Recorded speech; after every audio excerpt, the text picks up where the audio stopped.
mazava isa-tokantrano any olom-pirenena manaraka indray izao fandarana izao efa tonga eny anivon'ny fokontany rehetra manerana ny Madagasikara ny boky voatonta mirakitra ny lisam-pifidianana amin'izao fotoana izao. Ny 1 Desambra hatramin'ny 1 Janoary ny taona manaraka no fetim-potoana fanavaozana ny lisam-pifidianana isan-taona. Na dia tsy ao anatin'izany fetim-potoana izany aza isika dia misy ny fampanarahana andro sy fanangonana tsy tapaka ny antotan-kevitra ilaina amin'io fetim-potoana io. Aorian'ny fikatona-ny lisam-pifidianana tanteraka ny faha 10 ny volana Aprily, izany hoe manomboka ny faha 9 ny volana Aprily ka hatramin'ny faha 3 ny volana Novambra amin'ity taona ity ary isan-taona dia ireto avy no asa izay miandry ny senia raha mahakasika ny resaka lisam-pifidianana. Ho fampiarana ny andininy faha 9 ao amin'ny lalàna mifehy ny fifidianana eto Madagasikara dia ao anatin'io vanim-potoana io dia manangona ireo antotan-kevitra rehetra mety hilaina amin'ny ho fanombohan'ny fanavaozana isan-taona ny lisam-pifidianana indray no ataony solitenan'ny senia eny anivon'ny fokontany ka ireo antotan-kevitra mety ilaina ho amin'ny fanavaozana ny lisam-pifidianana manaraka ireo dia alefa ny solitenan'ny senia eny anivon'ny fokontany any amin'ny vaomera-pirenena mahaleo-tena amin'ny sanana fifidianana eny anivon'ny faritra ka rehefa tonga ny voalohan'ny volana Desambra izay hanombohana ny fanavaozana ny lisam-pifidianana dia haverin'ny vaomera-pirenena eny anivon'ny faritra ho averiny eny amin'ny vaomera-pirenena eny anivon'ny distrika ireo antotan-kevitra ireo mba hanombohana an'izay fanavaozana ny lisam-pifidianana izay.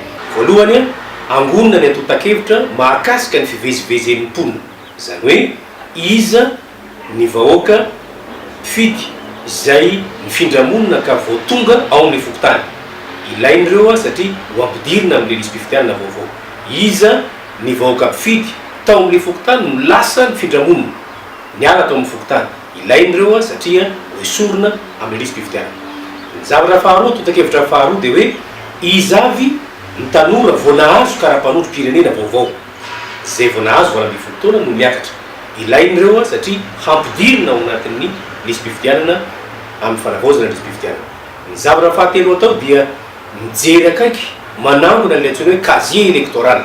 Io casier électoral io dia taratasy avy any amin'ny fitsarana manambara fa ireto olona manaraka reto noho ny heloka nataony dia voasazy ka tsy afaka ny ho mpifidy intsony, noho izany tsy afaka ho candidat intsony ihany koa. Ilaina koa ny lisitra izay satria ho esorina ao anatin'ny lisam-pifidianana. Ilaina ihany koa ny fanangonana sahady ny antotan-kevitra momba ny hoe iza avy ny maty nandritry n'izay vanim-potoana izay.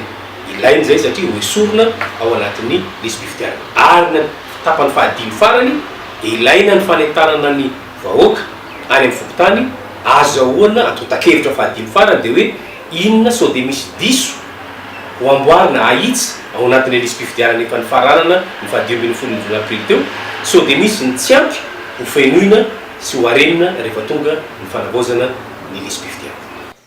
Ny andininy faha 4 amin'ny fehezan-dalàna amin'ny feno fifidianana dia manambara fa ny lisitra ny faranana tanteraka ny 15 Aprily amin'ny taona hitsahina irery ihany no lisitra tokana manan-kery ho an'ny raharaham-pifidianana rehetra mandritra ny taona hitsahina ary mijanona ho manan-kery izany mandra-pahatonga ny 15 Aprily amin'ny taona manaraka. Tsy azo atao araka izany ny manova io lisitra io, izany hoe ny manampy ireo ao anaty lisitra na ny mamafa izay efa ao. Fanangonana antotan-kevitra eny anivon'ny fokontany ihany no atao amin'izao fotoana izao araka ny fanazavany filoha lefitry ny senia hatrany. Ny fomba fiasa zany dia mipetraka eo anivon'ny fokontany aloha zany ilay lisam-pifidianana no faranana ny faha 10 ny volana Aprily. Iny zany no fototra iengana ijerena ny hoe iza ny tokony ahitsy, iza ny tokony ho ampiana sy ireo zavatra nambarako teo aloha ireo. Iny ny fototra iengana.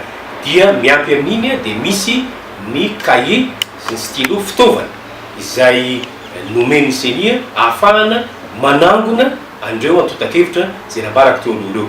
Dia ireo cahier ireo dia fanangonana mialoha ny antotan-kevitra mety ilaina, fa rehefa tonga ny voalohan'ny volana Desambra dia isy indray cahier tena mahakasika ny fanavaozana ny lisam-pifidianana mihitsy zay hanoratana an'ireo vao ampidirina ao anatin'ny listim-pifidianana sy anesorana amin'izay izay tena tokony ho esorana ao anatin'ny listim-pifidianana. Ary manomboka ny voalohany volana desambra ho avy io vao atsangana ilay vao miera mpanao fanisanany mpifidy eny fotony na ny comité local de recensement des électeurs. Io dia misy an'ilay solitenan'ny mpanao politika fiarahamon'ny pirenena sy fikambanana maro samihafa.